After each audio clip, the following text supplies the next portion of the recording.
ध्यानम् चक्राकारं महत्तेजः तन्मध्ये परमेश्वरी जगन्माता जीवधात्री नारायणी परमेश्वरी व्यूहतेजोमयी ब्रह्मानन्दिनी हरिसुन्दरी पाशाङ्कुशेक्षुकोदण्डपद्ममालालसत्करा दृष्टा त्वां मुमुहुर्देवाः प्रणेमुर्विगतज्वराः तुष्णुवुः श्रीमहालक्ष्मीं ललितां वैष्णवीं पराम् श्रीदेवाः उवाच जय लक्ष्मी जगन्मातः जय लक्ष्मी परात्परे जय कल्याणनिलये जय सर्वकलात्मिके जय ब्राह्मी महालक्ष्मी ब्रह्मात्मिके परात्मिके जय नारायणि शान्ते जय श्रीललिते रमे जय श्रीविजये देवीश्वरि श्रीदे जयर्धिधे नमः सहस्रशीर्षायै सहस्राननलोचने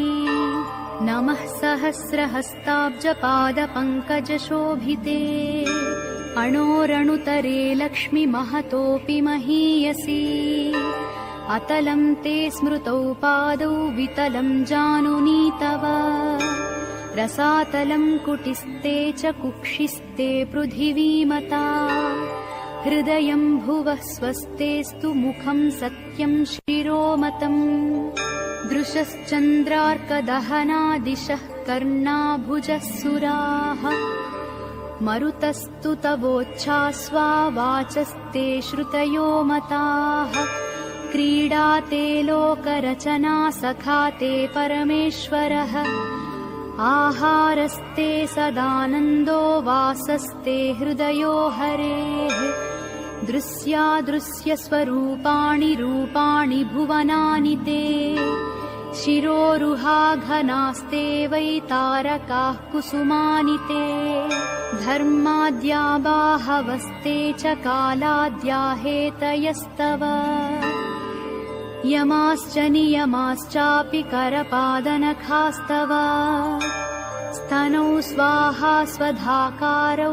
सर्वजीवनदुग्धदौ प्राणायामस्तव श्वासो रसनाते सरस्वती महीरुहास्तेऽङ्गरुहाः प्रभातं वसनं तव आदौ दया धर्मपत्नी ससर्ज निखिलाः प्रजाः हृस्था त्वं व्यापिनी लक्ष्मीः मोहिनी त्वं तथा परा इदा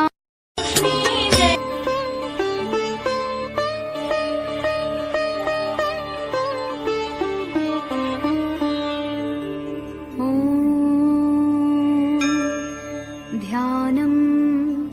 चक्राकारं महत्तेजः तन्मध्ये परमेश्वरी जगन्माता जीवधात्री नारायणी परमेश्वरी व्यूहतेजोमयी ब्रह्मानन्दिनी हरिसुन्दरी पाशाङ्कुशेक्षुकोदण्डपद्ममालालसत्करा दृष्टा त्वां मुमुहुर्देवाः प्रणेमुर्विगतज्वराः तुष्णुवुः श्रीमहालक्ष्मीं ललितां वैष्णवीं पराम् श्रीदेवाः उवाच जय लक्ष्मी जगन्मातः जय लक्ष्मी परात्परे जय कल्याणनिलये जय सर्वकलात्मिके जय ब्राह्मी महालक्ष्मी ब्रह्मात्मिके परात्मिके जय नारायणि शान्ते जय श्रीललिते रमे जय श्रीविजये देवीश्वरि श्रीदे जयर्धिधे नमः सहस्रशीर्षायै सहस्राननलोचने नमः सहस्रहस्ताब्जपादपङ्कजशोभिते अणोरणुतरे लक्ष्मि महतोऽपि महीयसी